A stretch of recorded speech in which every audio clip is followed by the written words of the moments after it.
युद्ध के तीसरे दिन मिडिल ईस्ट से आई इन तस्वीरों ने आधी दुनिया में हड़कंप मचा दिया है। दावा किया गया है कि इस युद्ध में फास्फोरस बम का इस्तेमाल किया गया है। इजराइल ने 1948 से लेके 1973 की आखिरी जंग तक खुद को एक मजबूत, जैसे कहते हैं, शील्ड के तौर पर, एक मजबूत के फौज के तौर पर साबित किया है। नाज़रीन किराम, इस वक्त मामला बहुत आगे बढ़ चुका है। एक जानिब तो इसराइल ने 1973 के बाद अब जाकर पहली मर्तबा अपने मुल्क में एक जंग डिक्लेयर की है। हंगामा चल रहा है इसराइल और हमास का, और मैंने कहीं लिख दिया कि जी मैं इसराइल को सपोर्ट कर रही हूँ, क्योंकि जिस किस्म की वीडियोस आ रही हैं कि छोटे छोटे बच्चों को अल्लाह अकबर करके उनकी गर्दनें काटी जा रही हैं, उस किस्म की वीडियोस भी मौजूद हैं सोशल मीडिया पे देखकर, तो वो देखकर तो जो थोड़ी बहुत हमदर्दी अगर थी भी फलस्तीन से या हमास से, वो खैर मुझे पहले भी नहीं थी, लेकिन बिल्कुल से खत्म है। और बिल्कुल मैं उनको यही समझती हूँ कि हमास जो है वो एक टेररिस्ट कहलाने के बिल्कुल हकदार है। यदि हमास ने सबसे बड़ा हमला किया है अभी हाल के इतिहास में इजराइल के ऊपर, तो अब ये भी बात पूरी दुनिया जान रही है।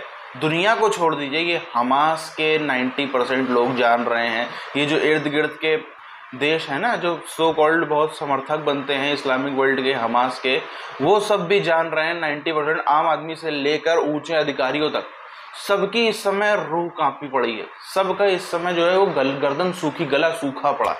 सबको पता है यदि हमला इजराइल के ऊपर सबसे बड़ा हुआ है तो जो जवाब आएगा, जो प्रतिक्रिया आएगी इजराइल की तरफ से, वो भी सबसे बड़ी होने वाली है।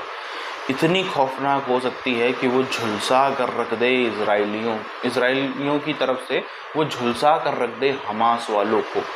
हो सकता है इसके बाद अगले 10-20 साल, या फिर हो सकता है हमास अब कभी अपने पैर ही ना फैला पाए दोबारा। इतना ज़्यादा जो है वो भारी प्रतिक्रिया भी आ सकती है इजराइल की तरफ से। युद्ध के तीसरे दिन मिडिल ईस्ट से आई इन तस्वीरों ने आधी दुनिया में हड़कंप मचा दिया है। दावा किया गया है कि इस युद्ध में फास्फोरस बम का इस्तेमाल किया गया है, जिसका एक वीडियो भी दुनिया भर की वेबसाइट्स पर वेबकास्ट हो रहा है।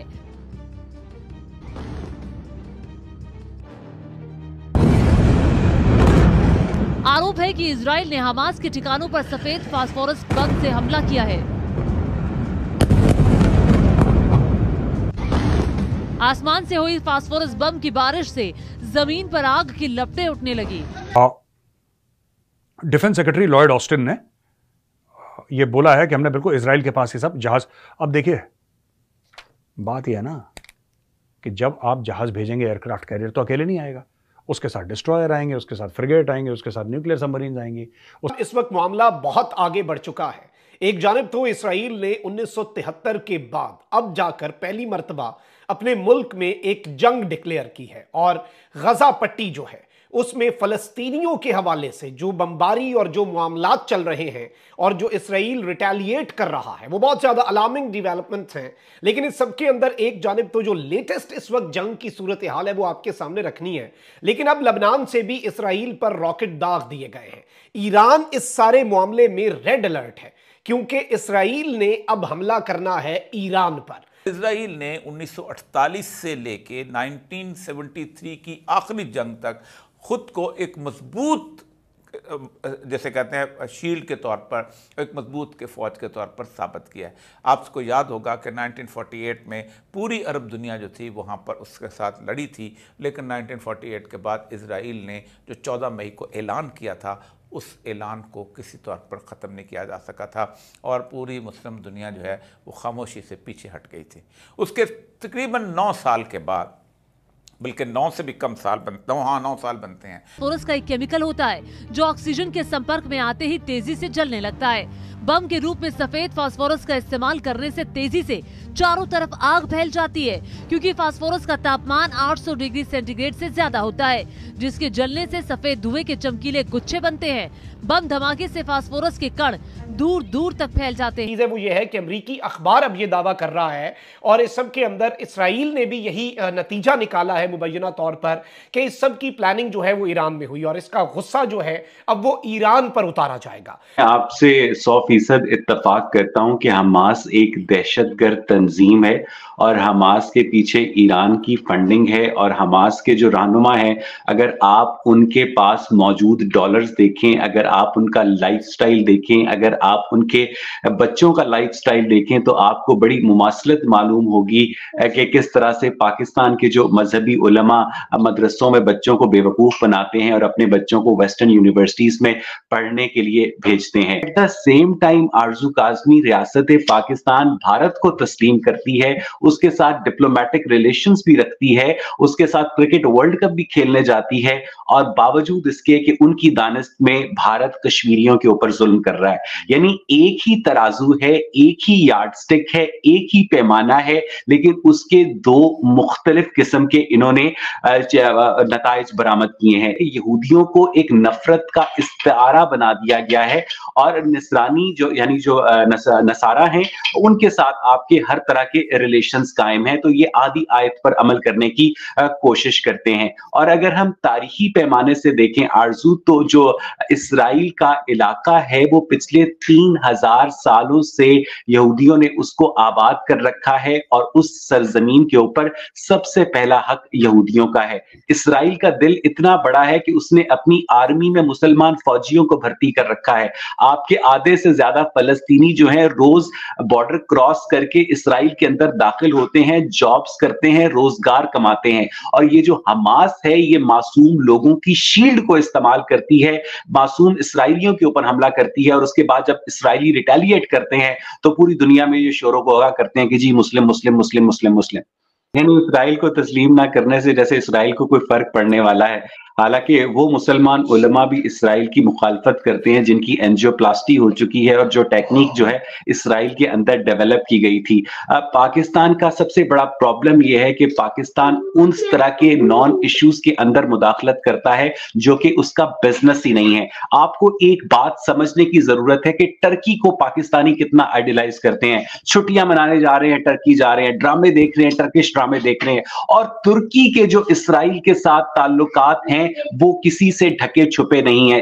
पाकिस्तान इतनी बड़ी बेवकूफ रियासत है जिसने अपने पासपोर्ट पर लिखकर लगाया हुआ है कि ये पासपोर्ट दुनिया के तमाम ममालिक सवाए इसराइल के लिए कारआमद है। सोचा कि अगर ये कुलिया हुर्मत अर्ज़े वतन की अलामत है तो फिर पाकिस्तान का हर बासी ये कहने में हक सलामत है कि खुद को पाकिस्तानी कहने वालों मेरे शनाख्ती कार्ड पे भी लिख डालो कि ये कार्ड पाकिस्तान के तमाम हिस्सों सवाए मेरी अपनी जमीन वजीरिस्तान के लिए कारआमद है। मेरे शनाख्ती कार्ड पे भी लिख डालो और धो डालो मीर अली की गलियों में बच्चों के बहते लहू के दाग, बुझा डालो मेरी बस्ती में उम्मीदों के टिमटिमाते चिराग, नोच डालो मेरी माँ की आंखों से आश्ती के सर सराते शराब, पिला डालो मेरे बाप की लाश से कशीद करदा शराब, ताकि मैं हालते जनू में मंसूर बिन हुसैन बिन हल्लाज को ईमेल कर सकूं कि मंसूर आओ तुम भी मेरे साथ आज इस जुल्म के बाजार में पाबजौला चलो। जिस तरह से अब इजराइल ने अपनी कमर कसता हुआ नजर आ रहा है और जिस तरह की आक्रामकता इजराइल दिखाता हुआ नजर आ रहा है, हमास वाले हों या अगल बगल के सारे पड़ोसी इस्लामिक देश हों, सबके कुछ एक नेता जरूर हो सकता है चीख रहे हो, चिल्ला रहे हो पब्लिक में आके, मगर 90% पब्लिक हो, अधिकारी हो, नेता हो, टॉप टू बॉटम हर कोई अंदर से दहल गया है। सब हर समय जो है आजकल ज्यादातर नजर ऊपर रखते हैं, कहाँ कोई अचानक से रॉकेट आएगा इजराइल का और सब कुछ तबाह करके रख देगा। सब ऊपर नजर रखते हैं कहाँ कोई मिसाइल आएगी, कहाँ कोई ड्रोन हमला होगा, कहाँ कोई हेलीकॉप्टर हमला होगा, कहाँ कुछ भी हो सकता है इजराइल की तरफ से। सबको पता है इजराइल ने कोई ऐसा काम तो किया नहीं कि नहीं हाँ कुछ हुआ हो फिर उसके बाद छोड़ देंगे, अरे चलो होता है कुछ बात नहीं, हो जाता है, हम तो माफ कर देंगे। अरे भैया इजराइलियों से पंगा ले रहे हो, एक बार सोचो तो किससे पंगा ले रहे हो। ये आज से 150 साल पहले वाले यहूदी नहीं है जो जर्मनी में भी जलाए जा रहे हैं, जो कहीं पे फूके जा रहे हैं, कहीं पे मारे जा रहे हैं, पीटे जा रहे हैं। इधर 100 सालों में यहूदियों ने साफ तौर पर दिखाया है कि वो क्या चीज़ है, वो क्या क्या कर सकते हैं।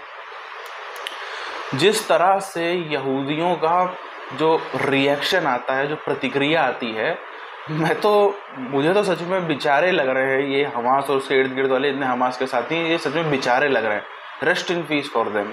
इनके लिए ओम शांति है, इनकी आत्माओं को, इनके लोगों की आत्माओं को जो है वो ईश्वर शांति दे, क्योंकि अब बहुत बहुत बड़ी गलती की है हमास वालों ने। अब हमास वालों के लिए रेस्ट इन पीस के अलावा, ओम शांति के अलावा और कुछ भी कह ही नहीं सकते हैं। अभी भी आप देखो, पहले के टाइम में, यानी कि अगर पहले के टाइम मतलब ज़्यादा पीछे नहीं जाते हैं, मात्र 2-2.5 साल में अगर आप देखो तो इजराइल ने बहुत मार मारी है। यदि इनकी तरफ से कुछ हुआ हो, 2 बम गिराए हों हमास वालों ने, तो इन्होंने गिराए 200।